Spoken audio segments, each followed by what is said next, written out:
Fala pessoal, tudo bem? Bem-vindo ao segundo episódio do Tá Pago. Sente-se à mesa porque esse lugar aqui é teu e tá pago. Carlos, Hello, pessoal. Nós estamos aqui, como o Felipe falou, o nosso lugar à mesa é um lugar que já está pago, que está livre, que nós estamos aqui só para desfrutar. E nós vamos aqui para participar desse bate-papo, dessa conversa, abrir coração, falar com sinceridade, tocar em muitas questões, que você possa fazer um bom proveito e que Deus possa falar conosco através de tudo que a gente vai conversar aqui. isso mesmo. E hoje a gente tem um convidado. Cara, eu tô lisonjeado de recebê-lo aqui hoje. Eu vou dar uma breve introdução. É o Erlan Tostes. Ele é um escritor, teólogo, professor. Erlan, se apresenta aí, cara. É muito grande seu currículo. Obrigado, Felipe. Obrigado, Carlos, pelo convite. Oi, pessoal do Tapago. A gente está aqui para conversar. E eu sou Erlan Tostes, professor, teólogo, escritor. Escrevi o livro Onde Está Deus na Cultura Pop? Um diálogo sobre cristianismo e cultura. E meus títulos principais são pai da Ágata e esposo da Priscila. São os chamados que Deus me deu e graças a Deus tenho sustentado. Nesse meio tempo, eu dou aula na EBT, Escola Bibotalk de Teologia, e onde também participo como podcaster, né? Participo dos podcasts do Bibo. E aqui, localmente, sirvo na Igreja Batista Alicerce, estou lá como líder da área de ensino. E sou um grande nerd, sou um grande consumidor de cultura pop, de filme, série, livro, quadrinho, mangá, o que tiver, eu vou lá e consumo. E justamente por isso, por ter essa bagagem teológica e a bagagem do nerd, esses mundos se colidiram e surgiu Onde Está Deus, a cultura pop. A gente vai poder conversar sobre ele hoje. Quando eu tava conversando com o Carlos, a gente tava ali pensando nos episódios, né? Como que a gente vai colocar o episódio, qual a cara que a gente vai querer dar pro podcast. E na hora veio, assim, a ideia do, poxa, o Erlan, ele mora na cidade que a gente mora, ele tem um livro que a gente se identifica muito.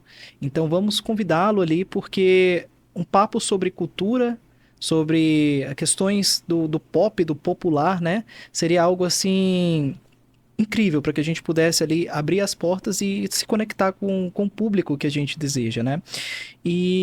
Mas antes disso eu queria trazer uma polêmica já. Ok, vamos embora. Cara, Marvel ou DC? Ok, vamos lá. Cara, no cinema a Marvel espanca a DC, não tem condições, né? Os Sim. filmes, têm um engajamento muito melhor, funcionam, né? O universo cinemático funciona, todo mundo conjugado.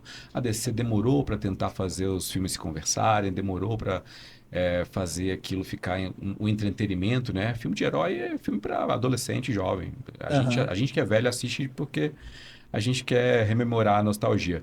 Mas nos quadrinhos, a DC tem os melhores clássicos. A gente tem Reino da Manhã, Cavaleiro das Trevas, Flashpoint, Crise de Infinitas Terras. Tem vários e vários. Amanhecer, Crepúsculo Esmeralda. Tem vários e vários clássicos dos quadrinhos. E os selos também que estão conjugados com a DC, como o da Vertigo, né? O Uhum. Watchmen. Enfim, alguns outros selos também, Sandman, são clássicos dos quadrinhos que influenciam muito a cultura pop. Então eu fico em cima do muro para não machucar ninguém. É, porque assim, vendo aqui teu livro, e se você estiver em casa, pode olhar aí na Amazon. Esse livro, inclusive, já foi top 1 na categoria.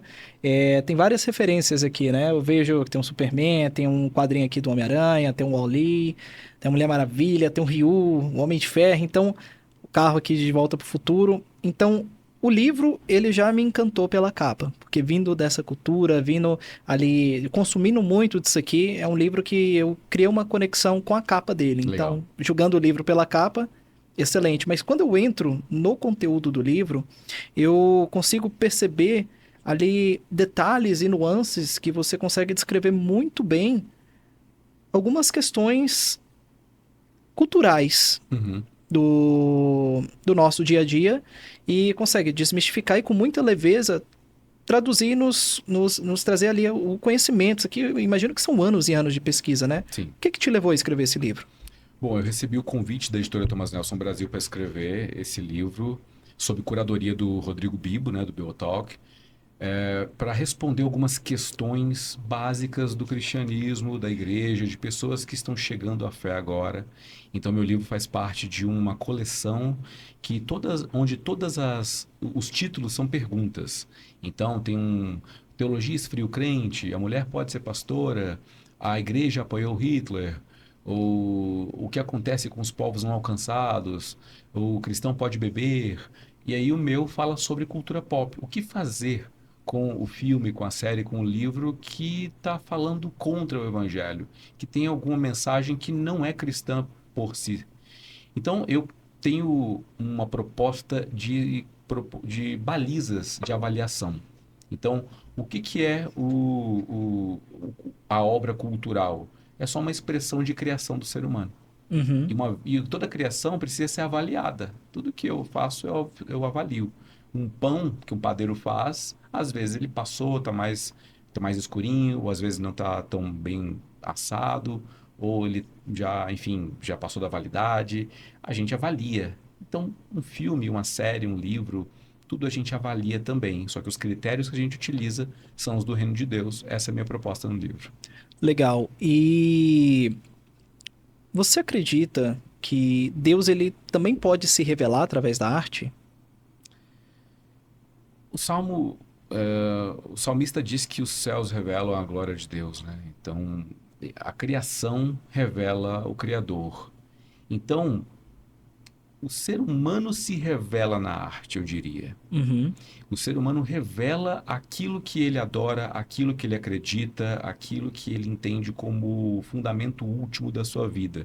Ele coloca isso na arte, é uma expressão. A arte é uma forma tangível e visível da alma invisível do ser humano. Então, dessa forma, não acredito que Deus se revela na arte. A arte revela o ser humano que a criou. Mas só que Deus se revela nos seres humanos que foram tocados, vivificados pelo Espírito Santo, e agora Deus se torna visível no próximo. É o que João escreve na sua epístola, né? Que ninguém jamais viu a Deus, mas se amamos o nosso irmão, Deus se faz presente em nós. Então, a arte revela o ser humano e o ser humano revela a Deus, mas nem todo ser humano revela a Deus da maneira correta. Assim como nem toda arte revela o resquício de Deus que tem no ser humano da maneira correta. Então, quer encontrar a Deus na cultura, a gente pode tentar olhar para o espelho e ver os atributos de Deus em nós. O ser humano pode tentar fazer isso, mas são atributos trincados, manchados, deturpados pelo pecado.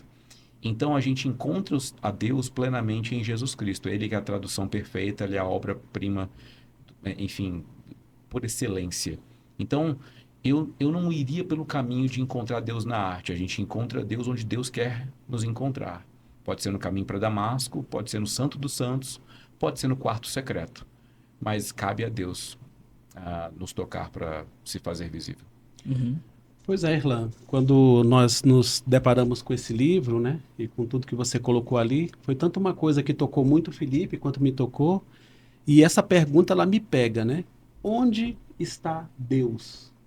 E se o pessoal acompanhou o nosso primeiro podcast, onde eu contei a minha conversão, eu fui um adolescente que teve essa pergunta queimando dentro do coração. Onde está Deus? E eu busquei conhecer a esse Deus, e eu posso até dizer que a primeira pessoa que proclamou um pouco do evangelho para mim foi num seriado do Cosmos, do Carl Sagan, né? O ateu Carl Sagan. Foi quando ele estava falando ali sobre essa questão do universo que a minha alma começou a questionar: cadê Deus? Onde está Deus? Deus existe? Deus não existe? E onde eu fui encontrar Deus foi fora do ambiente religioso. Porque depois dessa provocação do Carl Sagan, foi uma professora de inglês na sala de aula que começou a falar um pouco do evangelho. E o contexto que eu vivia era de uma família que não tinha nada de contexto de evangelho, né? Meu irmão, Luke, ele é vocalista de uma banda de rock até hoje, né? Foi por muitos anos. Olha. E a gente vivia ali no meio de um grupo de roqueiros, né? Que iam lá para casa e curtiam rock o dia inteiro. E assim, de um lado eu via um monte de jovens, de adolescentes, desejando encontrar algo assim profundo, né?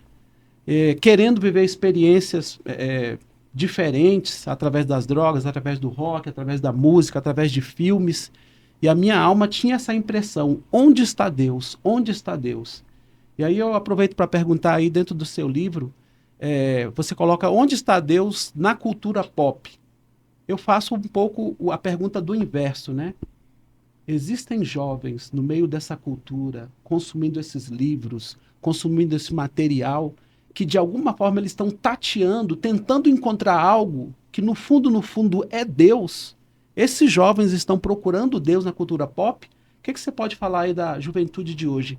Há esse clamor, há essa necessidade, esse desejo desse encontro com Deus? É curioso, né? Toda vez que a gente propõe, toda vez que uma pessoa se propõe a falar sobre a juventude, pronto, esse é um atestado de velhice.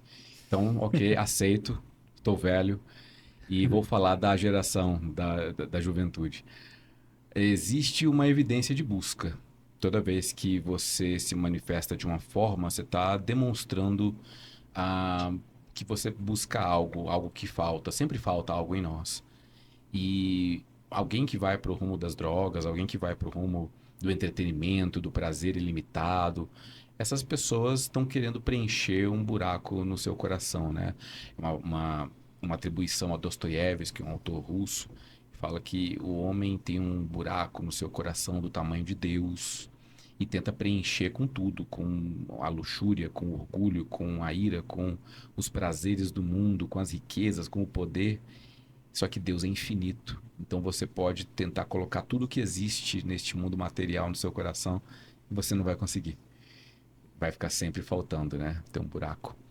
Então, existe sim uma evidência de que essas pessoas buscam. Todo mundo busca. Mas onde está Deus? Deus está na pessoa de Cristo. Isso é inevitável. O autor aos Hebreus diz que, havendo Deus falado de diversas formas aos pais pelos profetas, nos últimos dias nos falou pelo Filho, a quem fez herdeiro de todas as coisas. Então, a revelação máxima de Deus está em Jesus. E aí Jesus deixou aqui este mundo encarregado pelo seu corpo. O corpo de Cristo está aqui, a igreja está aqui e demonstra a Jesus. É verdade que muita gente não vai à igreja, mas tem uma experiência espiritual. É verdade que é possível que pessoas tenham uma sensibilidade muito grande sem nunca terem pisado num templo religioso. Isso é verdade. Mas também é verdade que essas pessoas têm pecados, essas pessoas têm falhas morais.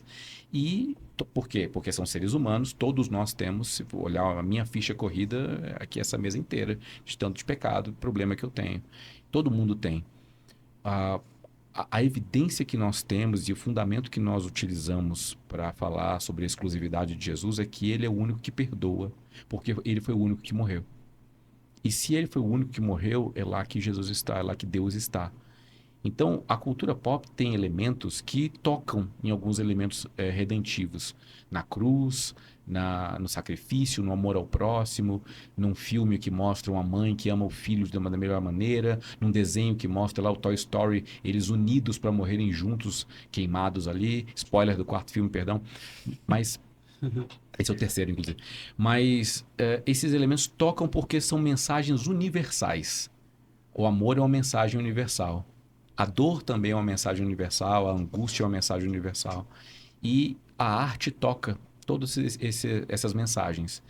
E podem ser pontes para chegar onde está realmente Deus. Elas não são um fim em si mesmas, são pontes para nos levar ao autor da nossa vida. E você menciona ali no seu livro que os livros bíblicos, né, eles têm ali alguns têm um tom dramático, outros têm um tom meio que de ação, né? Você poderia desenvolver um pouco mais assim, resumidamente, mas não dando spoiler do seu livro, porque quem quiser saber, pois compra. quem quiser saber, o link está aqui na descrição. Isso a gente coloca lá. Beleza. Eu tentei fazer um caminho espelhado, né? Nos capítulos 2 e 3, meu livro, falam sobre a cultura na Bíblia e o outro fala a Bíblia na cultura. Sempre elementos de cultura que tem na Bíblia e vice-versa. Então, eu fiz um caminho seguinte. Tem terror na Bíblia? Tem. Você para pensar as pragas do Egito. Da perspectiva dos egípcios, é um grande filme de terror. Do Uhum. nada, o rio que você todo dia lá lavava roupa, pescava, o rio que você cresceu vendo ele saudável, de repente ele se tornou sangue. Do nada o céu fica preto, do nada tem um monte de gafanhoto na sua casa, do nada tem um monte de sapo na sua vida. Parece um grande filme do M. Night Shyamalan. E o que está acontecendo? Parece aquele filme fim dos tempos, né, do M. Night. Uhum. Filme ruim, mas a Bíblia é boa, então a gente fica com ela. É, tem elementos de terror ali, tem elementos cômicos. O livro de Jonas é um profeta que é chamado para salvar um povo e ele foge, porque ele não quer salvar esse povo. E aí ele foge, vai para o caminho mais longo possível, né? Vai para Tarsis. Enfim, ele acaba naufragando o pessoal que é pagão. Tem mais temor a Deus do que o próprio profeta de Deus. Jogam ele no mar, um grande peixe engole ele, leva de volta. Então, assim, são situações. E ele vai lá, prega uma coisa básica, uma mensagem, só uma frase. Jonas fala uma frase. O pessoal da Síria, que é o povo mais bárbaro que tinha naquele período, se converte, o pessoal faz tudo que Israel não estava fazendo mais. Então, assim, é uma questão bem cômica, né? E aí o profeta fica bravo com Deus. Deus faz nascer uma baboreira lá, fala para ele que aquelas pessoas são mais importantes que a planta que estava queimando a careca dele. Sabe? Sem, assim, lendo secularmente, lendo bem friamente, é um livro, é uma grande comédia. Você Sim. vê confusões que vão acontecendo ali com o profeta. Entendeu? A gente tem também aventura, a gente tem um grande clássico do Moisés que abriu o Mar Vermelho, tem Sim. carruagem, é um grande épico ali acontecendo. A gente tem parábolas lindas de Jesus, tem histórias de reflexivas, tem lições que a gente tira. Então, assim, o que Esopo fez, Jesus fez muito melhor, sabe? Então, a gente vai tendo grandes histórias como moral da história, a gente tem filmes apocalípticos, né? Olha o livro da Revelação, as visões que o profeta Daniel tem, Zacarias tem, são apocalipses assim, que parecem que você está no cinema com com a cadeira tremendo, IMAX, né, com a tela Isso, né? gigante. O João teve uma grande sessão de cinema ali no Apocalipse.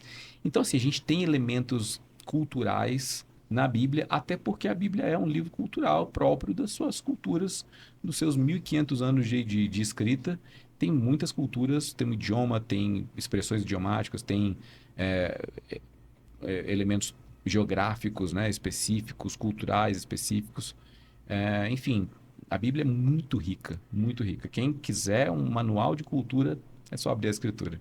Eu lendo ali nos últimos tempos o livro de... A história, né? De Jacó, eu me peguei rindo na parte que diz que em uma das manifestações mais, não diria questionáveis, né? Mas intrigantes ali do Senhor, ele passa uma luta corporal, né? Uhum. Lutando uma noite. Uhum. Isso. Cara, aquilo ali, se você tiver um livro, a segunda edição, acho que vale a pena colocar essa sessão lá É. na parte de comédia. Eu coloco um exemplo bem legal. Josué capítulo 7 conta a história de Acã, que foi uma pessoa que escondeu um tesouro babilônico que era para ser destruído, e ele, pela sua ganância, esconde, porque ele queria ficar com ele, mas aí o povo começa a perder as batalhas. E aí o que ele faz? Ele bem, fica calado, né? Josué fala Uhum. assim, ó, estamos perdendo, tem algum pecado escondido. Ele vai lá e enfim, continua escondido. De repente, Josué começa uma grande investigação para saber o que está acontecendo. Então parece um episódio do CSI, parece um episódio de algum suspense policial em que o detetive começa a investigar, interrogar cada um. Então cada família é interrogada até finalmente descobrirem o que está acontecendo e, enfim, ver o clímax do filme, né? Gênesis e Êxodo dá Uhum. uma novela, né? Pois é. Mas eu vejo assim, que você colocou com tanta graça, assim, né? Com tanta liberdade, com tanta alegria, todas essas passagens. E muitas vezes pessoas que leem a Bíblia, né? Muitas vezes olham para a Bíblia e até com uma intenção de coração não cheio de graça, como você colocou. Mas pessoas começam a olhar para a Bíblia, para todas essas situações e querer achar erros, né? Até está muito em voga hoje em dia pessoas citar coisas do Antigo Testamento, da lei de Moisés, para, tipo, falar que não pode ser algo de Deus, é algo muito humano, porque tenta ligar elementos culturais, né? Vamos dizer, da época, dos acontecimentos, do Novo Testamento, e tenta de alguma forma querer queimar o nome de Deus por causa de toda essa cultura humana, dessas situações humanas que estão dentro da Bíblia, né? E assim, eu quero colocar mais uma coisa sobre isso e queria te ouvir. Eu fico vendo ali a passagem dos sábios, né, dos magos, sei lá, que foram atrás do nascimento de Jesus, Sim. e eu fico surpreso porque pessoas que eram do Oriente, que a gente não sabe de onde, que não sabe que era a religião dele, mas era alguma coisa a ver com os astros. No entanto, eles parecem que foram direcionados pelo Espírito Santo e chegaram até Jesus. E quando eles chegaram lá na onde estava Jesus, na região da Judéia, falou: cadê aquele que é o Messias?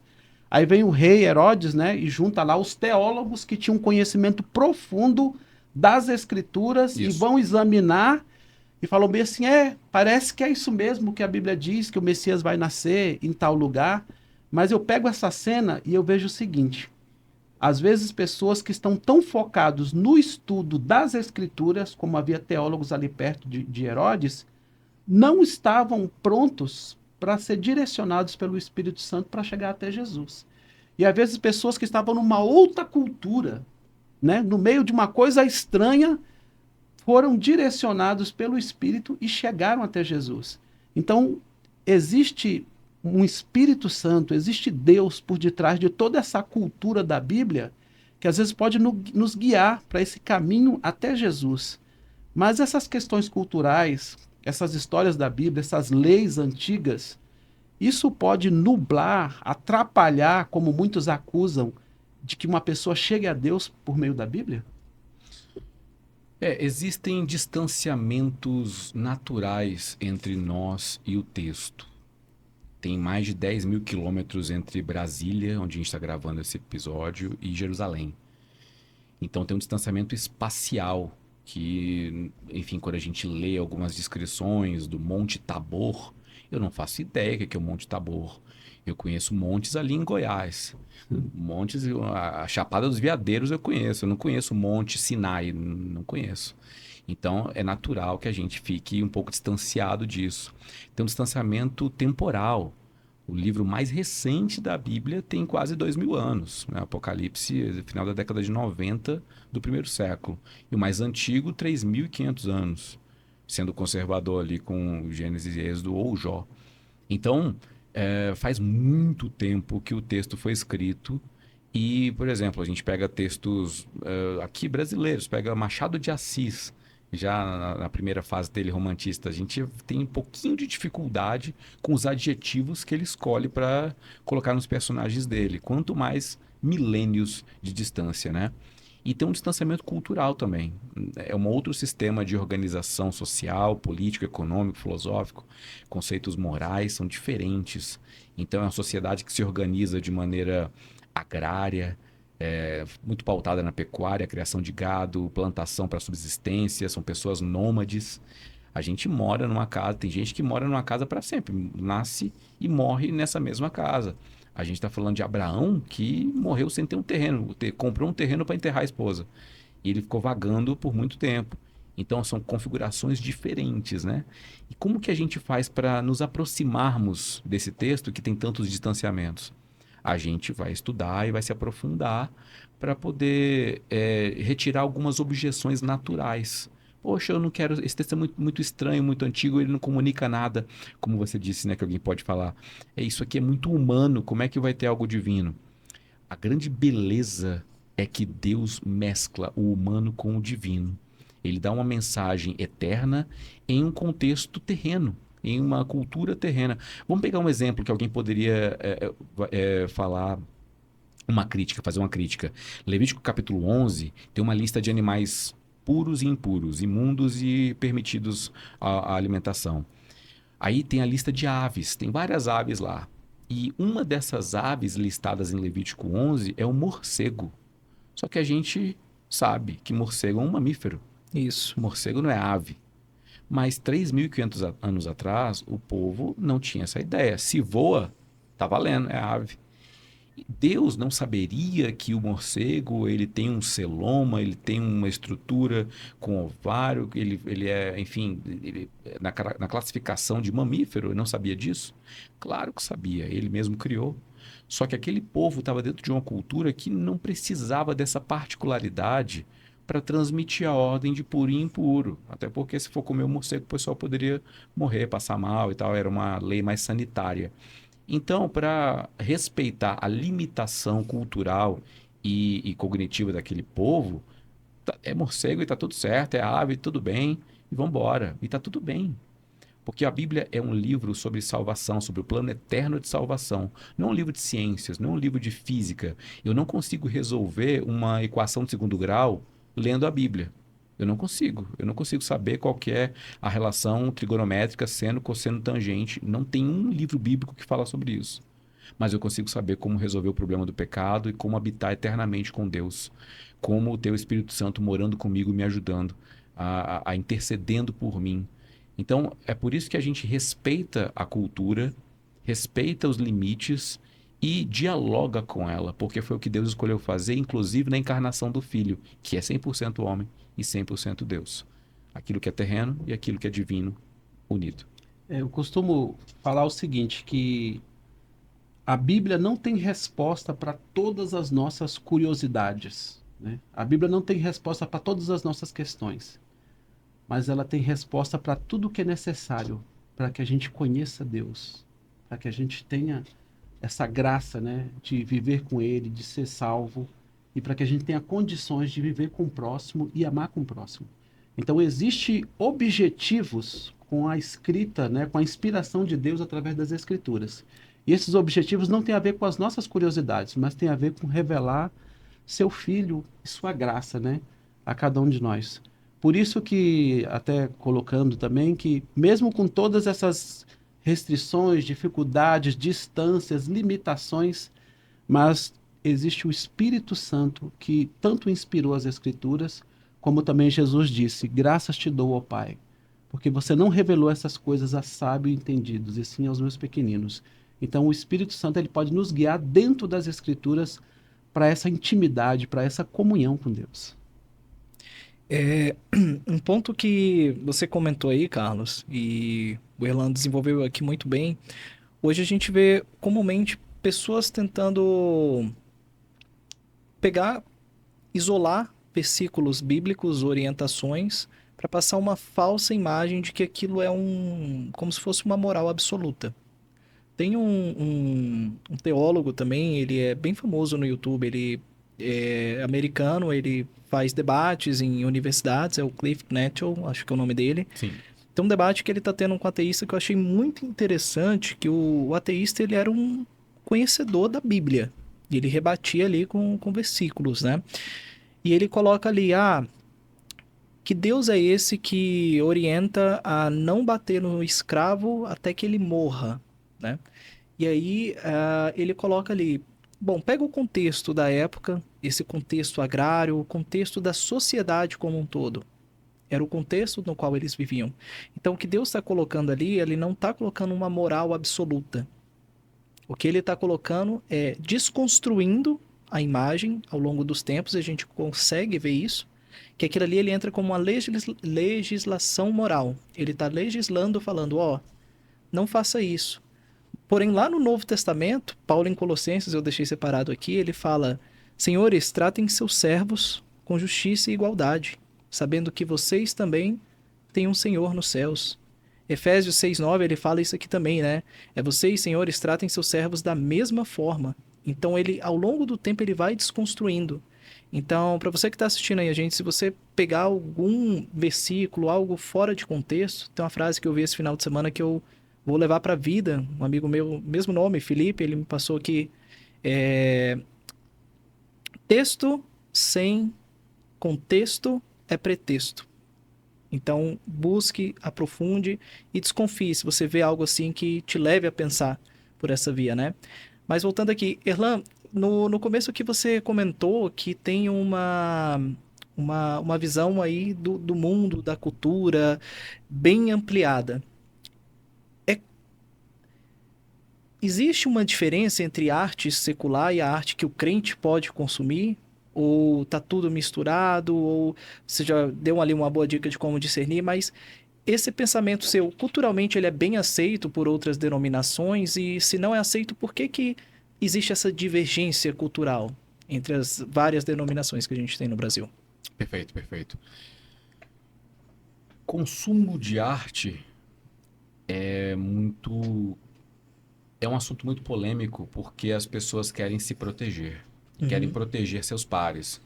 Veja, se eu entendo que tem uma epidemia e que as pessoas são contaminadas quando bebem, especificamente em canecas, o que que eu faço? Eu proíbo todas as canecas. Acabou. Ninguém bebe mais em caneca. Ah, mas não são todas as canecas. Não, não importa. Para proteger todo mundo, acabou. Ninguém mais bebe nada em caneca. Percebe? Esse exemplo é ridículo, mas ele exemplifica muito bem o que acontece. Tem muita coisa ruim na arte mesmo.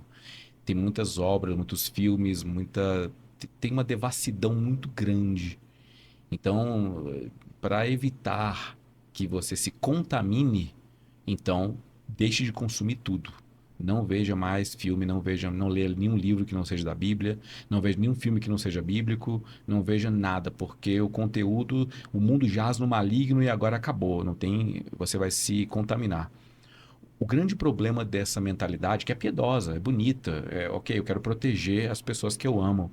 Só que o grande problema dessa mentalidade é que ela é míope. Ela não percebe que a depravação, o pecado, a corrupção não é exclusividade da arte, é exclusividade humana. Nós somos pecadores. Então, você quer olhar para um exemplo de pecador? Olha para o espelho. Você vai ver. Então, você não tem como correr de si mesmo. Para onde eu fujo, lá eu estou. Então, o pecado que habita em mim me persegue também. Então, não é me esvaindo e evitando a caneca, ou a arte, ou a Bíblia, ou, enfim, ou qualquer coisa que não seja bíblico, mas é julgando, analisando, verificando, porque Deus nos deu capacidade criativa para criar arte. Sim. Deus nos deu capacidade intelectual para julgá-la também. E a gente pode usar essa capacidade, esse cérebro maravilhoso que nos diferencia do chimpanzé, do tubarão, do cachorro, nos diferencia. Nós, como seres humanos, temos uma capacidade cerebral muito superior, né? Então, nós podemos usar essa capacidade para julgar.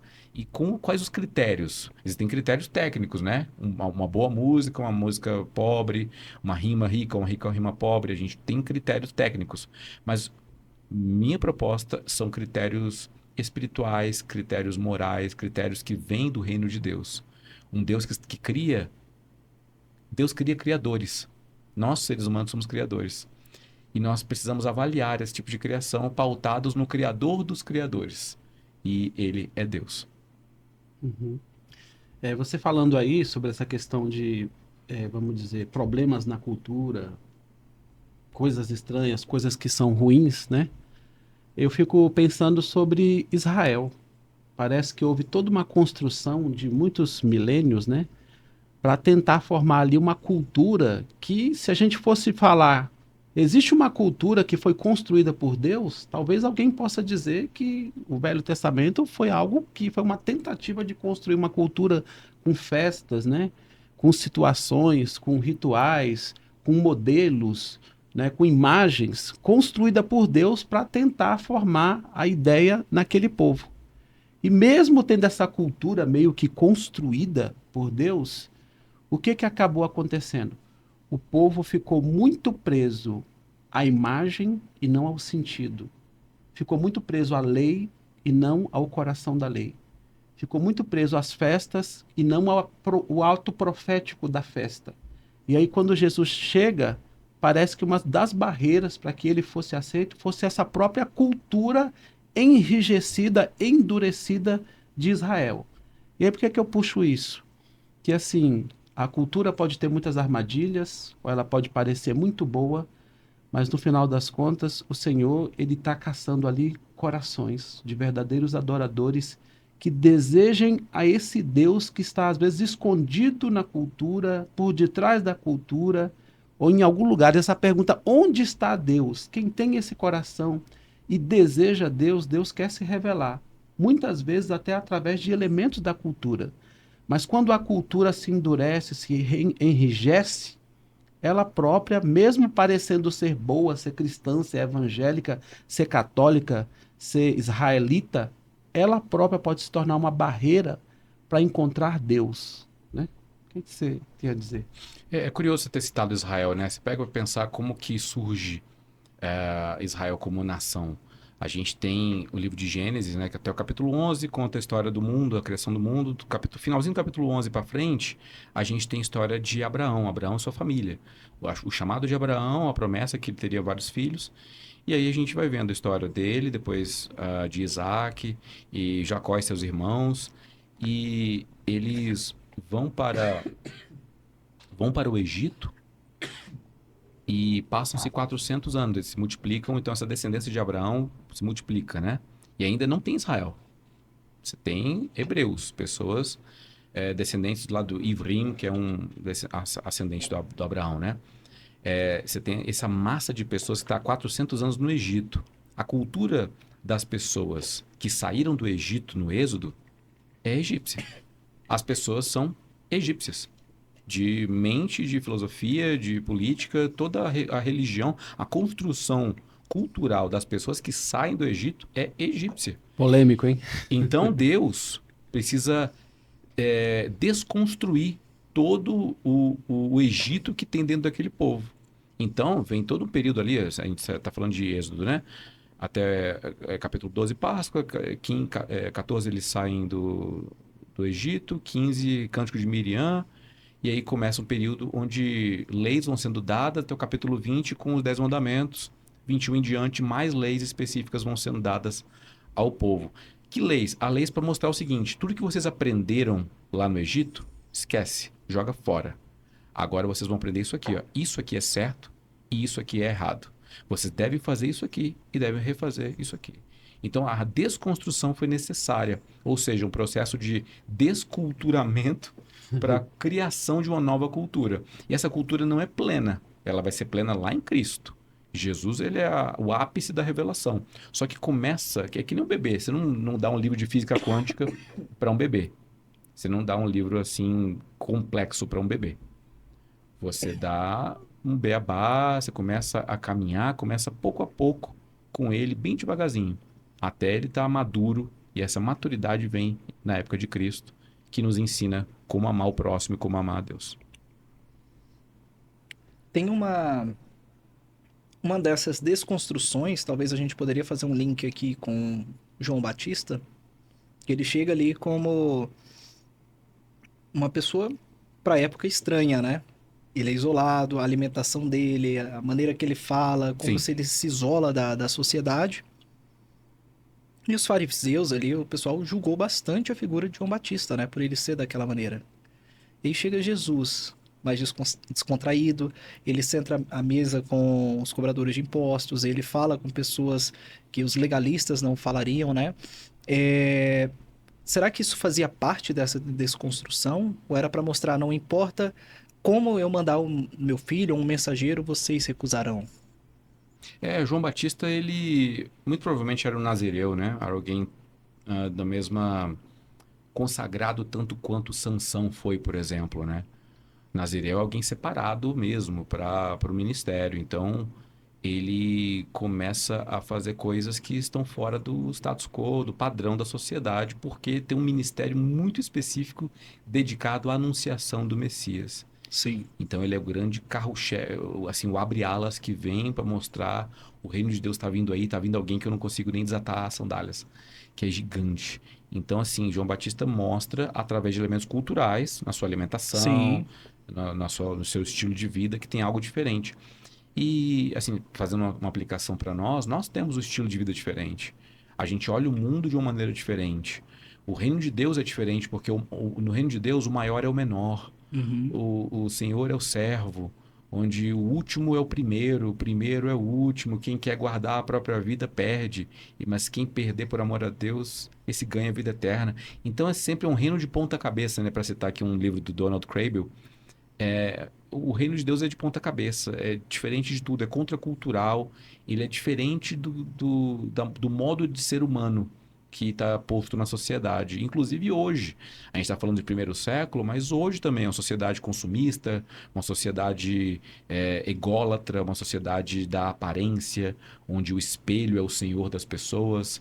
Para citar até a Branca de Neve, né? Que a Uhum. Rainha Mala olhava para o espelho e falava: tem alguém mais bonito que eu. A gente olha o timeline do Instagram, a gente olha lá os stories para comparar se tem alguém mais bonito que eu. Então, o evangelho é isso, é esse tapa na cara da sociedade que mostra: ei, não foi para isso que Deus criou vocês. Deus criou para algo muito maior. E esse algo é ser semelhante a Cristo, fazer o que ele fez e torná-lo conhecido no mundo. Ainda pegando esse exemplo aqui, experimentando um pouco mais, a palavra ela nos diz aqui, né, que entre os nascidos de mulher não surgiu ninguém maior do que João Batista. Sim. Para aquele tempo, Jesus afirmava isso. Uhum. E olhando culturalmente para o momento, dá para dizer que João Batista sofreu um hate. Sim, foi cancelado. Isso. João foi cancelado. Foi cancelado. Mas vem alguém totalmente no oposto do que João Batista era, a nível comportamental e social, dizendo assim, né? E também sofreu um hate. Então, já naquele tempo, já existia essa cultura do hate, do cancelamento, onde as pessoas eram crucificadas ou mortas por isso. Cara, e hoje, culturalmente falando, a gente continua no mesmo lugar. Seria uma das doenças da sociedade isso, cara. Ter essa necessidade de dar hate. E simplesmente por dar hate, é cultural isso? O ódio é uma epidemia, né? Mas o ódio, ele é um sintoma. E a gente não combate sintoma, a gente minimiza eles, né? Uma pessoa com febre, você não coloca cubo de gelo nela para curar. Você vai tomar um banho gelado para baixar um pouquinho a temperatura, obviamente, mas a febre é só uma evidência que tem uma infecção no corpo. Uhum. O sintoma aponta para a doença. E o ódio, a cultura do ódio que existe na sociedade, do hate, de falar mal, de xingar no Twitter, de ficar aí, enfim.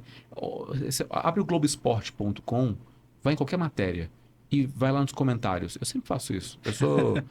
Eu sou um adicto em ver comentários de internet. Vai lá, sempre vai ter alguém xingando e acabando com alguém. Sabe, é sempre um show de horrores, comentário na internet, comentário no YouTube. Graças a Deus o Tá Pago tem ótimos ouvintes que colocam comentários maravilhosos, né? Um abraço para vocês. Sejam caridosos comigo, por favor. É isso aí. Obrigado, pessoal, pelos comentários. Assim, a gente tá recebendo um abraço muito grande, assim, de pessoas que a gente conhece e até pessoas que a gente não conhece, que estão já consumindo o nosso formato, né? Um grande obrigado aqui, especial para vocês. E me dá uma pergunta aqui para passar para o Carlos já. Como consumidor da cultura pop, eu sou essa pessoa também. Qual régua que eu posso usar para evitar que a cultura ela se torne uma idolatria na minha vida? Uhum.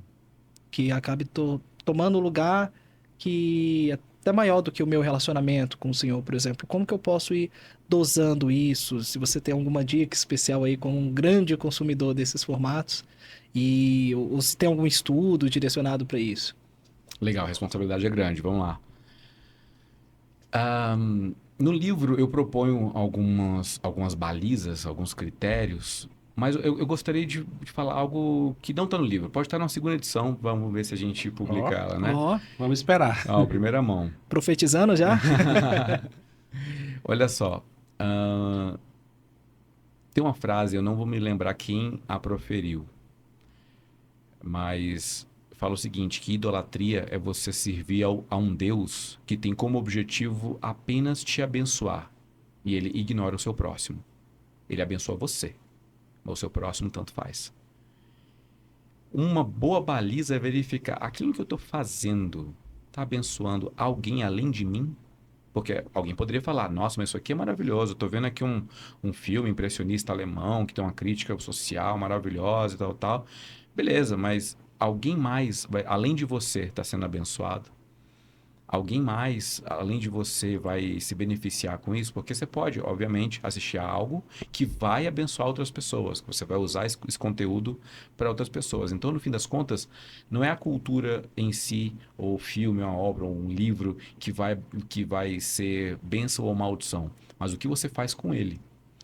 Obviamente, tem critérios objetivos que já mostram que algumas obras estão plenamente contaminadas e é impossível você consumir aquilo. Um exemplo, pornografia. Eu nunca vou ver pornografia para a glória de Deus. Não tem como. Sim. Eu abrir um site pornográfico e olhar aquilo e falar: nossa, eu estou verificando aqui esse elemento cultural, é um estudo da anatomia humana. Não, ninguém consome aquilo para a glória de Deus, sabe? Ou então pega um manual de ódio de alguns grupos supremacistas, sabe? Na internet, ou pegar um Mein Kampf do Hitler, algo assim. Cara, isso não é algo bom. Isso não é um tutorial de como fazer uma bomba para você ser um terrorista. Sabe? Um manual de terrorista. Você não tem como usar aquilo para a glória de Deus, entendeu? Então, essas balizas são extremas. São claramente terrenos pecaminosos onde não tem como pisar sem se contaminar. Agora, tem terrenos mais cinzentos, onde você pode assistir algo, consumir algo, e você decide se você vai usar aquilo só para entretenimento próprio e acabou, ou para abençoar outras pessoas. Então, a boa baliza é verificar como o seu próximo vai ser abençoado, vai ser edificado, vai ser ajudado com aquilo que você consome. Estou consumindo um livro de autoajuda, que seja, de desenvolvimento pessoal. Beleza, estou me desenvolvendo para quê?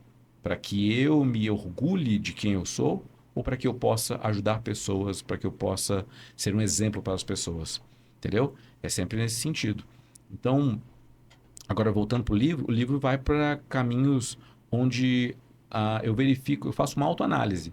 Aquilo tá me incomodando de alguma forma? Pode ser uma evidência imediata de que o Espírito Santo que mora dentro de você te falando: meu filho, você está indo para um caminho ruim. Não vai por aí não. Não consome isso não. Isso é ruim. Tá te incomodando. Não é isso aí que tá te incomodando. Eu tô te incomodando. Então larga isso aí. Então, uma só pessoa pode sentir isso. Não tem como eu saber que o Espírito incomoda você, Felipe, nem você, Carlos. Uhum. Eu sei o que o Espírito me incomoda. Então eu posso me afastar. Uma outra coisa, talvez um feedback da comunidade, sabe? Por que às vezes eu leio, assisto ou ouço determinadas coisas escondido das pessoas? Ah, ninguém pode saber que eu estou vendo isso aqui. Então já é algo estranho, não é? Sim. Às vezes a sua comunidade já te dá uma dica que aquilo não é adequado. Uma outra coisa é, será que eu assistiria isso aqui se eu tivesse com o meu pastor do lado, com minha mãe do lado, com minha filha do lado? Será que isso aqui é adequado? É um outro critério interessante. E por fim, como aquilo comunica, que mensagem aquilo comunica, sabe? Tem mensagens, toda obra tem uma mensagem por trás. Que tipo de mensagem aquilo comunica? Não necessariamente uma baliza para consumir ou não, mas para avaliar o que está sendo consumido. Então, às vezes, tem uma mensagem consumista, uma mensagem, às vezes até pornográfica, uma mensagem ruim, essencialmente ruim. Aquilo que o Espírito Santo testifica junto comigo e me dá critérios de avaliação pautados na palavra de Deus, eu vou avaliar e falar: opa, interessante esse filme aqui, mas o final tem uma mensagem que eu não concordo, por A, B ou C. E aí eu vou poder conversar com pessoas e até abençoá-las com a conclusão que eu cheguei. Eu já te passo a palavra, Carlos, só Aham. para pegar esse gancho aqui, porque um dos problemas que a gente vê hoje na sociedade de uma maneira geral é o vício em conteúdo adulto, né? Uhum. Então, às vezes a pessoa teve um problema com isso, tratou, tá ali ajustada, né? E pode ter alguma série, algum conteúdo que ela consome, que não necessariamente é uma produção para um vídeo desse tipo de categoria, porém, pode levá-la como uma janela para que ela caia naquilo de novo. Porque tem séries aí, por exemplo, Game of Thrones, que tem Uhum. coisas explícitas acontecendo ali. Sim. E pode ser uma janela que pode levá-la para lá, né? Então tem que ter um cuidado assim de, bom, é lícito eu consumir uma série, mas se essa série tá a todo momento sugerindo, propondo algo que já me fez mal no passado, esse discernimento vai ser um forte balizador, né? Para que a Uhum. gente possa. Eu falo assim, de uma maneira geral, sentir se estamos no caminho certo ou não, né? Uhum. Eu tenho uma sessão inteira dedicada no meu livro para falar só sobre isso, sobre esse conteúdo sexual explícito, o corpo humano colocado em tela, né? Eu argumento que existe nudez lícita, onde a gente consegue conviver com a nudez. Isso ocorre no consultório médico, onde você vai fazer uma cirurgia, você fica nu, ou, não sei lá, Índio, né, que você cita. índio, situações mesmo onde você vai ficar nu. O próprio nascimento, nós nascemos nus. Né? O médico, a mãe, o pai, eles têm acesso à nudez. Inclusive, quando for dar banho para o filho, existe uma nudez. Tem nudez que não é sensual, que não é relacionada ao ato sexual. Então, você vai na ginecologista, um urologista, vai ver suas partes íntimas e sem compromisso nenhum. Até constrangedor, mas é necessário. Agora, na arte, a nudez tem algumas funções. Então, pega um quadro, as banhistas, por exemplo, tem mulheres nuas tomando banho e aquilo tem uma função de demonstração da beleza feminina, do movimento, etc., que tem uma função específica. Mas eu faço uma diferenciação entre a arte que está numa escultura, o Davi do Michelangelo está lá com o seu pênis à mostra, ou uma pintura, ou uma obra audiovisual. A audiovisual ela tem uma particularidade diferente, porque não é mais uma representação, é o corpo pleno da pessoa que está lá. É Uhum. a atriz, ela é a Emma Stone que está nua e simulando uma relação sexual em um filme. Então aquilo não é apenas um retrato que mostra uma mensagem. Aquilo carrega consigo uma sensualidade e uma sexualidade explícita que gera desejo em quem assiste. É natural, natural que gere desejo. Só que o nosso desejo dentro da nossa tradição cristã é para o nosso cônjuge. O corpo feminino nu para o homem é o do cônjuge. O desejo para o cônjuge. Então, para elementos que trazem essa carga de desejo e tentação, nós recomendamos que se afaste. Ou que pule a cena. Hoje, com o streaming, é muito fácil. Estou assistindo um filme, começou, já vi que vai para um caminho. Opa, skipzinho do controle e já era. Vamos continuar a história aqui sem essas cenas. Para pessoas que são muito sensíveis, nem assista. Eu Sim. recomendo nem assistir. Agora você falou sobre o discernimento, né? Na hora de consumir conteúdo, na hora de consumir atividades, práticas culturais, e para que a gente possa abordar o que está do lado de fora. Mas aí nós temos um problema. Quando a gente olha para as culturas de igreja do lado de dentro, a gente percebe que existe diferença entre culturas de uma determinada igreja para outra determinada igreja. E numa determinada igreja considera que, como Paulo fala lá em Colossenses, né? Por que vocês se deixam controlar por ideias como não toque, não manuseie? Porque em alguns lugares a gente percebe assim, parece que é pecado certas cores de esmalte, parece que é pecado certos tamanhos de cabelo, parece que é pecado andar de bicicleta em alguns lugares, jogar futebol, que é pecado lazer, que é pecado certas atitudes. Então, quando pensa assim, você deve discernir, ver como você está se sentindo sobre aquilo, você procura o grupo e você procura a palavra. Mas muitas vezes a interpretação da palavra sofre influência da cultura do grupo. Muitas vezes a interpretação das práticas sofre influência e como eu encaro certas coisas tem a ver com aquilo que tem que ser desconstruído em mim, como você citou no povo do Egito. Então, se nós sofremos diversas influências, e uma prova disso são os diversos tipos de igreja, com diversos tipos de costumes, nós podemos encontrar um governo, uma direção acertada do Espírito Santo, se somos influenciados na interpretação da palavra, nas práticas da igreja e em como o grupo evangélico se manifesta, se a gente está tão influenciado por essas culturas próprias de cada igreja, é possível receber uma direção acertada do Espírito Santo no meio disso tudo? Essa é uma pergunta que a gente vai encontrar resposta plena na Nova Jerusalém. Então me pergunta de novo daqui a 150 anos, que eu acho que eu já vou estar lá com Cristo. Mas enquanto isso, eu tenho algumas possibilidades de resposta. Dentre elas, a ideia de que é inevitável ter culturas. É inevitável. Se a gente é humano e está reunido em sociedade, a gente vai desenvolver uma certa cultura. Limites de aceitação do que é adequado em público. A gente vai ter alguma... Por exemplo, no Japão, você não pode mostrar a sola do pé. Ouvi falar, nunca fui para o Japão também, né? Mas você não pode. Então, tem que ter um tipo de respeito. Quando for cruzar a perna, não pode, tal, tal, tal. Sabe? Em alguns... No Brasil, pelo menos aqui na minha realidade, é muito natural que você marque uma reunião para as 8 e comece o quê? 8h40. Porque vamos esperar todo mundo chegar e tal, tal, tal. Então, tem países mais escandinavos onde a cultura da assiduidade no horário é muito forte. Então, você chegou 8 horas, 10 para as 8 você já está lá e todo mundo começa às 8 em ponto. Então, existe uma cultura. Então, certas culturas, elas contaminam interpretações bíblicas. Você está correto, Carlos. Então, algumas igrejas têm uma compreensão de que a cultura A, B ou C, ela é pecaminosa por si só.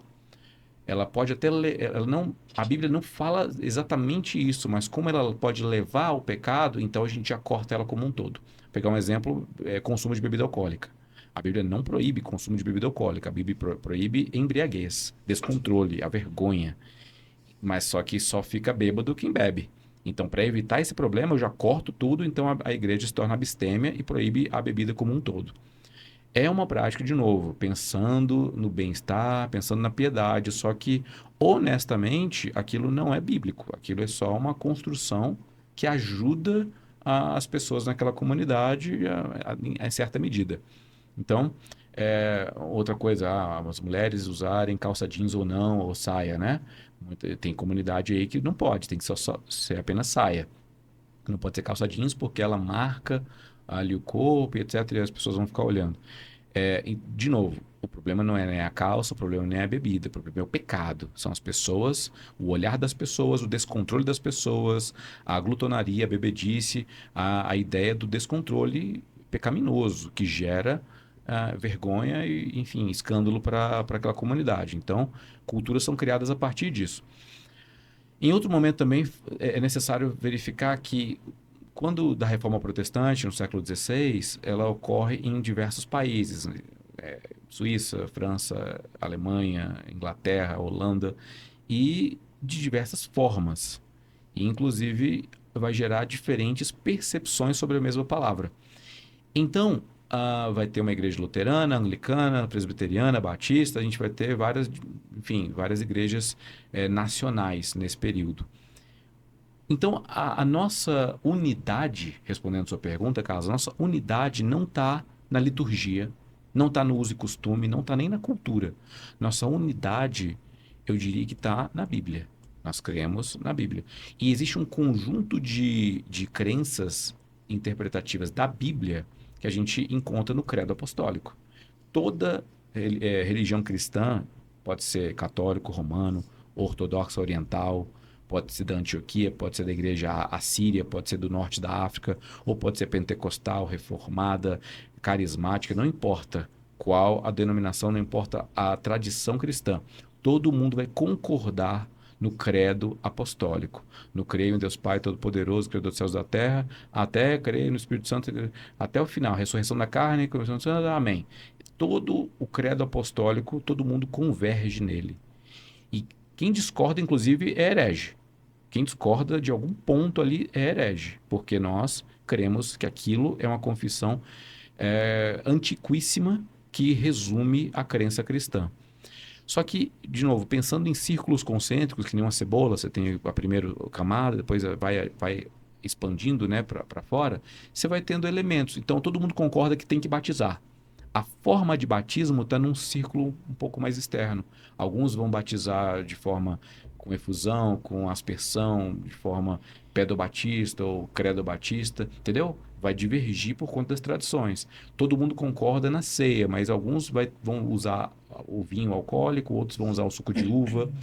Todos concordam que tem que ter, sei lá, tem que ter um local. Mas alguns vão ser pintados de preto, outros vão ser pintados de branco, entendeu? Alguns elementos são transversais, são paralelos, mas tem um núcleo duro que todo cristão concorda. Eu acredito que a partir do momento que a gente avalia por esse núcleo, pela palavra de Deus, inspirada pelo Espírito Santo, obviamente, mas esse núcleo aqui que todo mundo concorda é um ótimo balizador para boas interpretações. Quem sai disso normalmente está fora da ortodoxia. Eu só queria comentar dentro disso, né, que assim, a partir dessa base em que somos irmãos e que somos cristãos e estamos partindo para a prática, né, da vida cristã, essas coisas do que me é lícito, do que convém, isso às vezes atrapalha um bocado, né, a vida de muita gente ou facilita a vida de muita gente.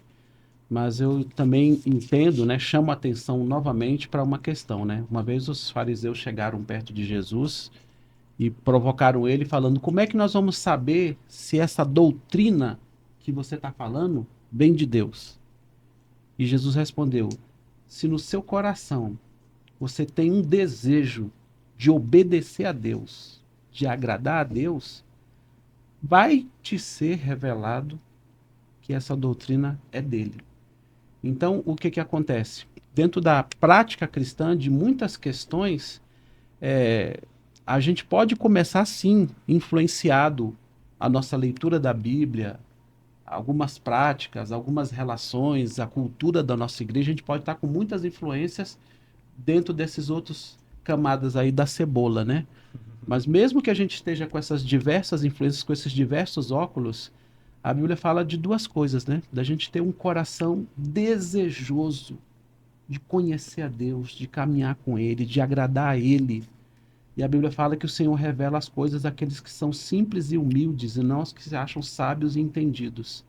Então nós podemos sim começar com muitos óculos, com muitas lentes, mas se o nosso coração arde, deseja e quer caminhar com Deus, o Espírito Santo ele vai na nossa caminhada, às vezes não imediatamente, mas ele vai nos guiando para essa intimidade, para essa relação, para essa caminhada com Deus. E naquilo que é necessário para que nós possamos viver para Ele, Ele vai nos ajudar. Deus também, eu acho que Ele não tem a necessidade, nós não temos a necessidade de ter todas as respostas, mas naquilo que a gente precisa para caminhar com Deus, num coração aberto e sincero, Ele vai nos guiar na caminhada. A gente vê, por exemplo, o fariseu. Para pensar o privilégio que esses homens tiveram de enxergar Jesus face a face, olhar o Filho de Deus face a face. E eles escolheram rejeitar. A gente vai para João 4, por exemplo, e vê o outro lado, vê a mulher samaritana que foi lá num poço pegar água. E ela encontra também o Filho de Deus, Jesus encarnado, face a face. E ela confunde ele com o profeta, fica lá falando com ele em mistérios, fala lá algumas coisas. Jesus revela para ela sobre os maridos e tal. E ela fala, vejo que és profeta e tal. E aí ele fala para ela sobre uma água que se ele der de beber, ela nunca mais volta a ter sede. E ela fica reclamando agora sobre onde adorar. Tá bom, mas eu quero saber onde adorar, porque aqui alguém fala que tem que adorar aqui na Samaria. O pessoal fala que tem que ser lá em Jerusalém. E Jesus responde de uma maneira plena que os verdadeiros adoradores adoram em espírito e em verdade. O Pai busca por esses adoradores que Amém. adoram em espírito e em verdade. Amém. E aí a gente pode ter a oportunidade agora de, em verdade e em espírito, adorar o Senhor. A gente comentou aqui sobre interpretações, sobre passagens e tornar aquilo meio que um costume, uma doutrina, uma cultura, né? Interna de algumas denominações. E eu queria trazer uma polêmica de verdade agora aqui, pedindo a sua opinião sobre isso. Bora. E quando se acrescentam coisas que não estão reveladas nas escrituras? Por exemplo? Como, um exemplo, purgatório. Entendo. Nesse sentido, né? Não queremos ser específico demais, mas colocando aqui algumas questões que acrescentam coisas e ali Paulo ele nos adverte em Gálatas, né? Ele fala que a gente amaldiçoe, sejamos anátemas, por mais que um anjo desça querendo acrescentar algo, que sejamos anátemas a isso. Nós somos de matriz protestante, os três aqui que estão reunidos. E nós acreditamos que o fundamento maior das doutrinas está na Bíblia. A compilação dos 27 livros do Novo Testamento e os 39 do Antigo Testamento. Então, aquilo que Deus deseja que seja a base para doutrina, doutrina é ensino, dogma é a revelação da verdade. Então, do que Deus deseja que seja doutrina, que eu quiser ensinar para alguém, eu tenho que extrair das escrituras sagradas. Nossos irmãos de tradição católica, eles têm outros pilares, além das Sagradas Escrituras.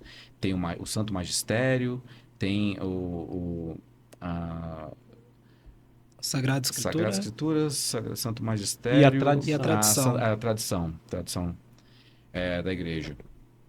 Eles têm isso porque entendem que a igreja é um organismo vivo e que pode ter compreensões tardias. A mesma igreja que compilou o Novo Testamento é a igreja que vai poder ter compreensões sobre dogmas tardios, tal como a Trindade, por exemplo, que não está explicitamente posta na Escritura, mas é um ensino claro que foi compilado séculos depois da ascensão de Cristo. Então, eles têm bons argumentos para poder colocar coisas posteriores. Nós não temos essa segurança, eu diria até que nem é uma tradição, é uma segurança em fazer afirmações fora das Escrituras. Porque é o seguinte, onde está a autoridade? A autoridade nem nos apóstolos está. A autoridade está no Espírito Santo. A autoridade que revela a verdade está no Espírito Santo. E o Espírito Santo inspirou autores para escrever. Então, Pedro não é uma autoridade nas suas epístolas porque ele é o grande Pedro. Não, porque ele foi um servo do Espírito Santo, que o usou para escrever 2 epístolas. Paulo escreve 13 com autoridade e inspiração do Espírito Santo. A autoridade está no Espírito Santo. Então, o argumento católico é que o mesmo Espírito Santo vai inspirar os pais da igreja posteriormente para poder ter algumas revelações. Santo Inácio, Santo Tertuliano, Santo Irineu de Lyon, Santo Agostinho. Posteriormente vão ter outras compreensões que complementam e ensinam e, enfim, defendem a fé, inclusive, dos hereges do seu tempo. Nós, de matriz protestante, entendemos que o Espírito Santo inspirou inerrantemente, infalivelmente, os autores bíblicos. E inspira, eventualmente, pessoas ao longo da história. Entendeu? Então, se eu tenho um problema e eu busco aconselhamento com minha mãe, a minha mãe ela vai ser iluminada pelo Espírito Santo para poder me dar a melhor resposta, que pode ser falível, inclusive. Pode ser que ela, misturando alguma inspiração, misturando com seus sentimentos, coloque ali alguma coisa que não seja adequada. Né? Mas nós cremos que a inerrância, a infabilidade está com os escritos dos apóstolos e dos profetas do Antigo Testamento, no que a gente chama de Sagradas Escrituras, apenas na Bíblia. E a gente tem grande valia, escritos de grande valia dos pais da igreja, da tradição da igreja, de grandes teólogos ao longo da tradição protestante e católica, mas inerrância, apostar minha vida na verdade desse texto somente na Escritura. Então, respondendo a sua pergunta agora, Felipe, e quando a gente acrescenta tudo aquilo que for falado como doutrina, a gente tem que julgar pela Escritura. Então, falaram do purgatório, vou procurar na Escritura alguma evidência disso. Falaram da extrema unção, vou procurar alguma evidência disso. Falaram, inclusive, de coisas novas, falaram da calça jeans, vou procurar na Bíblia alguma coisa relacionada a isso, né? Porque os protestantes também não estão isentos de críticas sobre acréscimos nas Escrituras. Então, tudo aquilo que for pautado como matéria de fé, eu vou verificar nas Escrituras como os autores bíblicos tocaram nesse ponto. E aí sim eu posso confiar neles. E também é bom lembrar aquilo que o Erlan falou sobre as bases ali da fé, né? O miolo ali da cebola. Que o que acontece? Existem algumas bases principais que nos fazem irmãos em Cristo e que nos fazem ser salvos e que nos fazem receber do Espírito, né? E existem assuntos que são mais periféricos, né? Então, se a gente for olhar mesmo dentro do meio das igrejas evangélicas, nós vamos achar pontos de vistas, discordâncias, né? Pensamentos diferentes sobre diversos assuntos, né? E aí a questão é, por esse ponto periférico, se nós pensarmos diferentes, deixamos de ser irmão em Cristo? Deixamos de ter uma salvação plena em Jesus? Deixamos de fazer parte do que é a igreja? Então, às vezes, essa discordância em pontos que são periféricos não mexe com essa base principal da fé, né? E para falar o seguinte, quando a gente, há um tempo atrás, houve as guerras religiosas, e não foi só a guerra de protestante contra católico, houve a guerra de protestante contra protestante. Sim, sim. E por muitos anos atrás, né, alguns anos atrás, muitas igrejas evangélicas não tinham relação uma com a outra. Mas hoje, um entendimento que eu acredito que Deus está construindo é que nós nos vemos como irmãos porque nós reconhecemos algumas bases principais.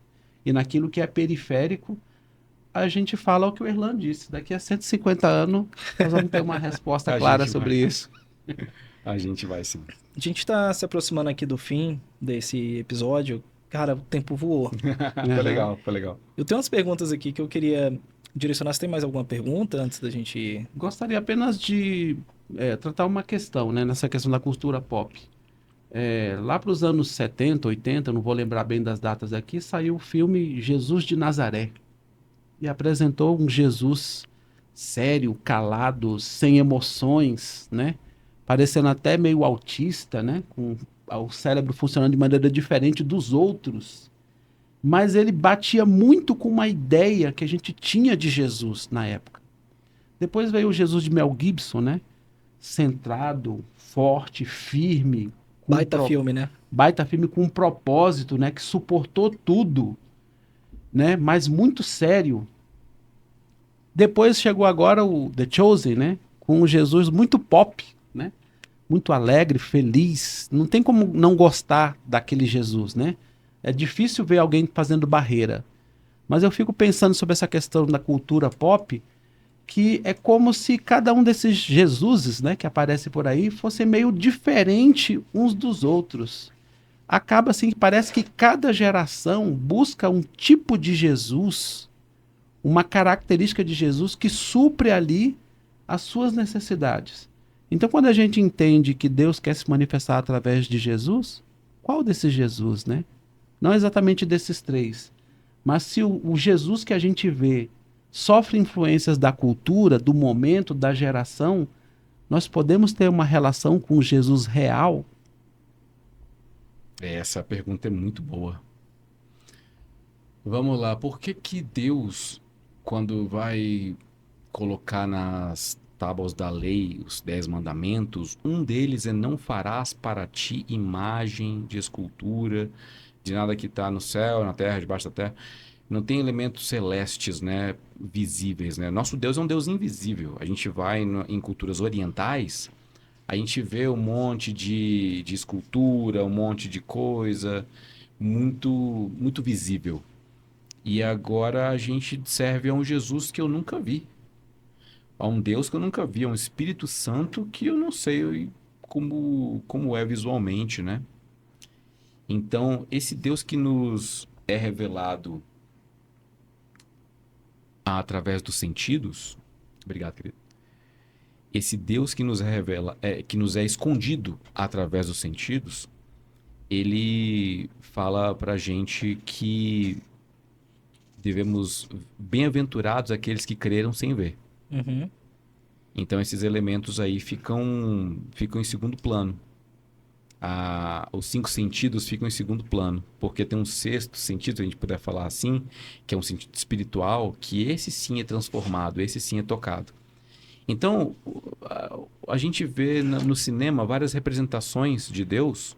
De fato, Jesus está lá, na década de 70. Né? O Pasolini, um diretor italiano, faz o Evangelho segundo São Mateus, um filme maravilhoso. E esse é um Jesus muito mais ríspido, muito bravo, sisudo, né? Cada um vai respondendo de acordo com a sua ótica mesmo. E nenhuma dessas óticas é perfeita.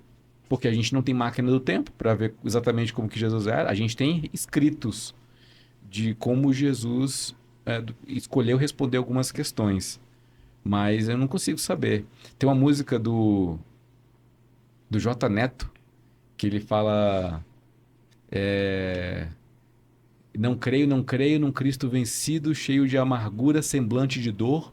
Eu creio num Cristo de rosto alegre, eu creio num Cristo que ressuscitou. E um dia Obrigado. também eu verei face a face. E assim eu creio pela minha fé. Oh, aleluia, verei o seu rosto, verei a Jesus como ele é. Amém. Amém. Mas Amém. enquanto esse dia não chega, a gente fica com a tela em branco. E a fé é suficiente para completar essa imagem. Então, eu não sei se o The Chosen, se o Paixão de Cristo, se o Jesus de Nazaré, cada um dessas obras cinematográficas está representando corretamente. Eu creio que toca em algum aspecto. Mas o que eu creio é que Deus se revelou de muitas formas pelos profetas e nos últimos dias nos falou pelo Filho, que é a revelação perfeita do Pai. E a gente só tem acesso às palavras dele, aos exemplos que ele deu, aos relatos que falam sobre ele. E Deus entendeu que é suficiente o texto, o relato. E não nos deu uma fita VHS para a gente colocar no videocassete e ver como é que foi Jesus no Monte das Oliveiras. Eu não tenho acesso a isso. Eu vou ver isso lá no telão do fim do mundo, né? A gente fala que mostra lá os pecados que tem na nossa vida. Enfim, eu vou ver Cristo com meus próprios olhos algum dia. Enquanto isso, eu fico com o texto.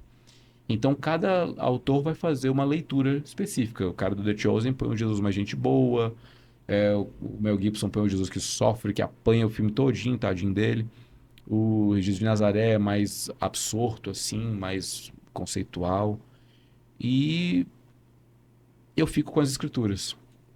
E o modo como os evangelistas retrataram o Cristo. Ficamos com as escrituras e com a relação de comunhão, de intimidade com Jesus, com a nossa relação pessoal, né? Onde nessa relação Isso. ele pode não se revelar completamente, mas ele pode revelar o que é necessário para a minha caminhada com ele. E o interessante é que cada um tem uma revelação distinta, né? Uhum. E quão é importante nós termos comunhão com os outros, porque eu consigo ter uma perspectiva de qual é o Jesus que você vê, Irlan, qual é o Jesus que você vê, Carlos, eu falo qual que é o Jesus que eu vejo. E o interessante é que ele fala no nosso dialeto, Uhum. um dialeto entendível. Uhum. E colocando aqui uma contribuição de 5 centavos em cima das obras que foram citadas aí, falando do ponto de vista técnico, né? Esse filme do Mel Gibson, ele foi extremamente elogiado pela crítica, ele inclusive ganhou Oscar, né? Em algumas categorias ali, eu não me lembro qual. Falando do ponto de vista teológico, e você pode falar até melhor do que eu, Erlan, mas eu sigo também bastante o Rodrigo Silva e ele coloca ali uma representação de que o filme ele é muito fiel ali às escrituras e até na parte do açoite do Senhor Jesus, ele fala que existem um chicote que ele prega mesmo na pele e sai rasgando, então Uhum. que o Mel Gibson, nesse nível de detalhe, ele conseguiu representar muito bem Sim. alguns aspectos ali. Já no do The Chosen, eu acho que eu assisto também The Chosen, gosto bastante. E se eu pudesse falar assim, o que eu acho que é o Jesus, né? Eu acho que ele é uma mistura dos dois. Eu ainda não vi o do The Chosen ser crucificado, né? Ainda vai ter esses episódios, mas eu acho que ele deve mudar um pouco esse tom. Quando ele chegar assim mais próximo dessa etapa, eu acho que os produtores devem mudar isso, porque não tem como o cara manter aquela postura ali por Tem muito tempo, né? episódios onde no The Chosen onde Jesus é bem incisivo, né? Isso. O próprio Sermão do Monte, a parte Uhum. final do Sermão do Monte, no episódio que o fariseu está na casa de Maria e ela chega lá e derrama o perfume nos pés de Jesus. Jesus ele é bem incisivo e não passa pano, não. Mas é claro, assim, 70% do filme é um Jesus que é amoroso, acolhedor e é uma leitura correta. Uhum. Mas não apenas, né? Jesus ele mostra ele mostra uma variedade de personalidades, né? Mas se a gente olha, inclusive, como os evangelistas escolheram retratar Jesus, cada um com uma perspectiva. Mateus é um Jesus muito mais pautado em cumprimento de profecias, né? Uma leitura que é voltada mais para os judeus. Marcos é uma leitura muito mais voltada para os romanos, para gentios, né? Lucas é um apanhado histórico de Jesus. João, ele argumenta sobre um Jesus que é o Logos, que é o Deus encarnado, que tudo que existe foi feito por meio dele, é um Deus que é a luz dos homens, ele tem várias metáforas. João é um evangelho diferente. Então, cada um tem uma perspectiva. Qual a certa? Todas estão certas porque cremos na inspiração do Espírito Santo. Então, qual é a certa? É o do Mel Gibson? É o do The Chosen? É do cada um? Cara, cada um vai pegar um aspecto. Porque toda vez que a gente conta uma história, a gente escolhe deixar alguns fatos de fora. Eu vou chegar em casa hoje e falar, cara, vou falar pra minha esposa, pra minha filha, gente, mas foi muito legal o podcast, a gente falou A, B e C. Eu não vou fazer um relato ipsis literis de tudo que a gente fez aqui. Sim. Eu vou contar um recorte, algumas coisas que me chamaram a atenção, algumas coisas que eu acho que elas gostariam de saber. E não vou deixar de fora a planta que ficou ali em cima. Vou deixar de fora o teto que tá aqui, é branco, que tem um fio ali em cima. Deixei de fora alguns elementos que são verdadeiros, são relevantes em algum ponto, mas ficaram de fora. Então todo recorte é uma escolha do que a gente deixa de fora. E eu escolho do que a gente decide apresentar para cumprir uma narrativa. E graças a Deus temos 4 perspectivas sobre Cristo que se complementam e nos apresentam um Jesus multifacetado. Você trouxe uma palavra aqui que eu tava pensando se eu traria esse tema pra cá ou não, mas pra gente começar a contar uma boa história, a gente precisa ter bons elementos que compõem essa história, né? Se a gente vai pra 600 antes de Cristo, você pega ali nas ágoras, né? Na cultura grego-romana ali, a cultura pop da época era você ir assistir os filósofos debaterem. Uhum. Ou os filósofos apresentarem uma ideia. Ok. E um desses filósofos é Heráclito. Uhum. No período ali pré-socrático. Isso, pré-socrático. Ele buscando uma filosofia para tentar explicar a casualidade, né? De Uhum. por que que as coisas existem. Ele fala que sempre uma causa é causada por algo. E assim você vai até chegar em uma causa absoluta. Uhum. E essa causa absoluta ele chamou de logos, que Uhum. foi o nome que você deu, e Isso. até origina a palavra lógica, né? Uhum. Qual que é a lógica da vida? Isso. E aí vem João, Uhum. vem contar uma história, Isso. e ele precisava ser aceito naquele contexto. E essa ideia do logos já era uma ideia bem aceita para a sociedade da Uhum. época. E aí ele coloca, falando que no princípio era o logos, Isso. era a palavra, o verbo. Uhum. E o logos estava com Deus. Então ele fala, pessoal, vocês estavam certos. Existe esse logos aí que vocês pensaram nas suas filosofias. Isso. O logos existe. E o logos, ele estava com Deus. E o logos era Deus. Isso. Então dali ele já muda a perspectiva e já traz para ele já anda mais que meio caminho ali para explicar ali na essência o que é o Deus vivo, né? Como que é interessante ter começar uma história com base em um princípio já pré-estabelecido para como que ele foi iluminado para conseguir usar, né, o dialeto da época para traduzir isso. Isso é maravilhoso. A gente pode até complementar com o mesmo verso de João 1:1, porque pegando mais pré-socráticos, a gente, no sexto século, a gente começa com o Tales de Mileto, né, considerado o primeiro dos filósofos. E a gente tem outros pré-socráticos, Anaximandro, Anaxágoras, o próprio Heráclito, são pessoas, Pitágoras, pessoas que estavam ali no período buscando encontrar o princípio das coisas, o arché, o arquê. Esse princípio está ali nos pré-socráticos e João resgata esse princípio identificando o Logos de Heráclito, né, como Cristo, ele é o Deus encarnado, o Deus que estava com Deus e ele é Deus, mas também ele pega o arché, porque ele fala que no princípio era o verbo. Esse princípio, arché, en ho logos, esse arché é o princípio de tudo. É o que o Tales de Mileto achava que era água, né? Que Simandro era fogo, alguns outros achavam que era o vento, o éter. Cada um achava que tinha um elemento que era fundacional no mundo. E João fala que o mundo foi feito por meio de Jesus. Ele é o arché, ele é o logos. Ele tem os 2 fundamentos da filosofia grega, o princípio de tudo e a lógica por meio das coisas, né? O verbo, a ação fundadora de tudo que existe no mundo. Veja, João só poderia fazer essa brincadeira no evangelho dele se ele conhecesse antes Sim. os pagãos, os pré-socráticos, enfim, posteriormente platônicos, agora na época de João já, posteriormente os neoplatônicos. A gente tem toda uma construção grega que domina intelectualmente o mundo e João não está rejeitando ela. Ele está se apropriando dela, ressignificando ela e apontando para o Criador de tudo.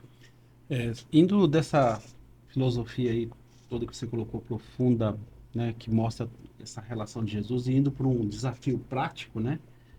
Eu queria te fazer também uma última pergunta, que é o seguinte: eu tenho 3 filhos, o Dan com 17 anos, o Ian com 15, a Jade com 12. Você tem uma filha de 14, não é isso? Quase 14 isso. Quase 14. Você tem 2 filhos. Então, uma pergunta muito prática, um desafio que é importante, mas que é relevante.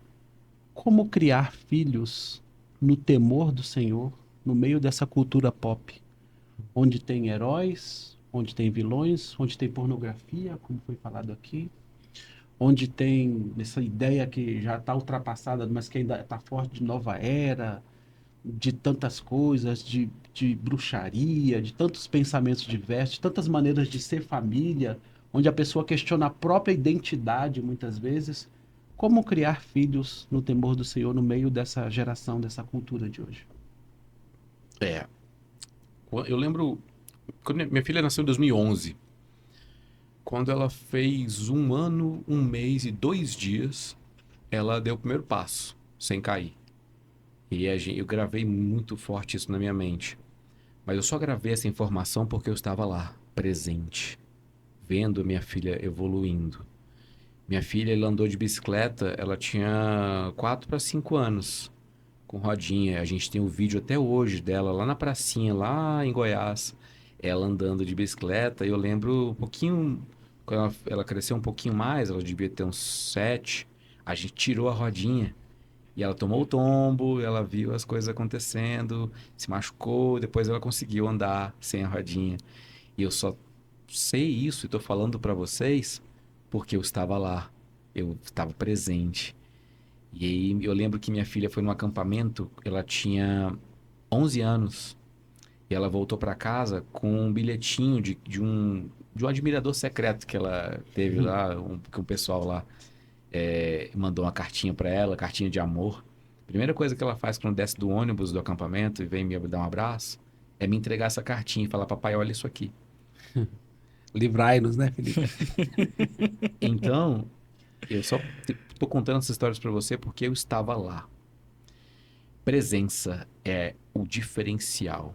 Estar junto, estar com a criança, vê-la crescer, admirar ela crescendo e participar daquilo, sabe? Não existe paternidade EAD. Não existe uma forma de terceirização da paternidade ou da maternidade. A parentalidade é o amor em prática, na hora, na necessidade. É no choro do bebê, você vai lá e troca a fralda. É na menina com, tô com fome, você vai lá e faz o sanduíche para ela. E papai, vamos ver um filme, a gente, vamos junto, vamos ver um filme. Então, a presença é muito importante. Eu falo isso porque a gente vive uma sociedade que a gente terceiriza. Se a criança tem alguma necessidade, você empurra um telefone na cara da criança e está resolvido. Você joga ela para jogar um jogo, põe ela lá para jogar um jogo e está resolvido. Entendeu? Vivemos uma época de terceirização. A televisão cria o filho, a internet cria o filho. É o youtuber, o influencer. Influencer não tem esse nome à toa, ele influencia. Influencia de forma negativa, às vezes positiva, às vezes é uma influência da educação, é um professor, legal. Mas é raro. 90% é a galera que quer lançar uma trend, quer fazer o desafio. Outro dia uma menina morreu porque fez um desafio de cheirar desodorante. Sim. Isso quebrou meu coração, acabou comigo. Então, presença é muito importante, mas não só a presença do pai ou da mãe, a presença de Deus na criação também. Então, quando uma criança faz algo de errado, não é errado porque eu quero que seja errado. É errado porque Jesus se entristece quando alguém faz esse tipo de coisa. Quando ela xinga alguém, não é porque filha, na nossa família, ninguém pode xingar. Não é por isso. É porque Jesus nos ensinou a abençoar pessoas e não usar nossa boca para não para amaldiçoar, mas para abençoar. Então, existe um fundamento onde Deus está presente na criação da nossa filha. Então, nós criamos filhos presentes e clamando pela presença de Deus. E não vai ter concorrência que chegue aos pés de um pai e uma mãe que são presentes e amigos e autoridade e que são respeitados pelos seus filhos. Não tem um youtuber, não tem ninguém, não tem um estranho, não tem um amiguinho de escola, não tem melhor amiga, não tem best friend forever, não tem ninguém que chegue aos pés da concorrência de um pai e uma mãe que amam seus filhos presentes e na presença de Deus. Amém. Amém. É, eu vou direcionar aqui 4 perguntinhas rápidas, bate-bola, tá? Pra gente encerrar. Bora. Acho que a gente já extrapolou o nosso tempo, mas vamos lá. Um filme que te fez chorar e te fez pensar em Deus. Não necessariamente que seja um filme cristão. Eu vou citar Perfume de Mulher, um filme de 1992 com Al Pacino, Chris O'Donnell. Um filme que deu o Oscar pro Al Pacino de melhor atuação. Ele faz um tenente-coronel cego reformado do exército. E o Chris O'Donnell, ele precisa ser um cuidador dele por um final de semana para poder ganhar o dinheiro durante enfim, as suas férias escolares. Esse filme é maravilhoso. Esse filme mostra um apreço pela vida, um apreço pela honra, pela palavra, pela hombridade, sabe? Tem movimentos hoje de masculinidade, não sei o quê, mas nada se compara a uma pessoa que perdeu tudo e não lhe resta nada. O que sobra quando não tem mais nada? E é uma pessoa que quer abandonar a vida e ele encontra um motivo para continuar vivendo no relacionamento. Eu decorei falas nesse filme, eu vejo esse filme todo ano. Uhum. Eu vi esse filme, sei lá, a primeira vez em 2007. Tem 18 anos que eu vejo esse filme. Então eu já vi no mínimo 18 vezes. É maravilhoso. A cena final, o discurso dele na escola, Bear School, maravilhoso, maravilhoso. E eu chorei. Acho que se eu assistir agora, eu vou chorar de novo. Um personagem que você acha mais cristão que parece. Ou um personagem inabalável, né? Personagem mais cristão. Eu vou citar aqui um que é possível que ninguém nem saiba quem é. Vão ter que botar no Google. Vou citar o Moomin Rider. Ele é um ciclista de uma série chamada One Punch Man. Ah, É um mundo onde todo mundo tem superpoder praticamente e o pessoal tem heróis profissionais que vão tentar defender o mundo. E ele é um ciclista, ele é isso. O poder dele é andar de bicicleta. E ele tá sempre no meio, tentando salvar, sabe? Tem os inimigos lá lutando, tem o extraterrestre que chega para acabar com o mundo. E ele é um cara que tá salvando o gatinho, que tá ajudando a velhinha a atravessar a rua. Ele é um legal. cara que ele quer ajudar com o máximo que ele pode. E eu Muito acho que bom. cristianismo é isso, sabe? Às vezes, eu não prego, eu não canto, eu não faço nada. Velho, minha mãe é uma ótima costureira, minha mãe faz tapete.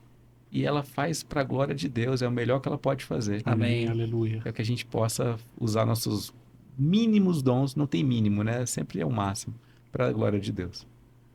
Um clássico pop que não te pegou. Piratas do Caribe. Não me pega. Não, e eu gosto do Johnny Depp, gosto, mas não Não, né? rola. Última pergunta aqui, um versículo que te ajuda a filtrar o que você consome. Tem primeiros Coríntios. Que difícil. Que difícil. Eu iria pelo caminho, o capítulo 8 inteiro de Primeiros Coríntios, sabia? É um complemento que Paulo tá enfrentando um grande dilema em Corinto. Corinto é uma cidade portuária ali na região da Acaia, em que tem uma quantidade de ídolos gigantescos. Sabe o filme do Hércules? Tá todo mundo Sim. lá. Tá o Zeus, tá Hera, tá Artemis, Dioniso, todo mundo tá lá. Hades. Todo mundo tá lá.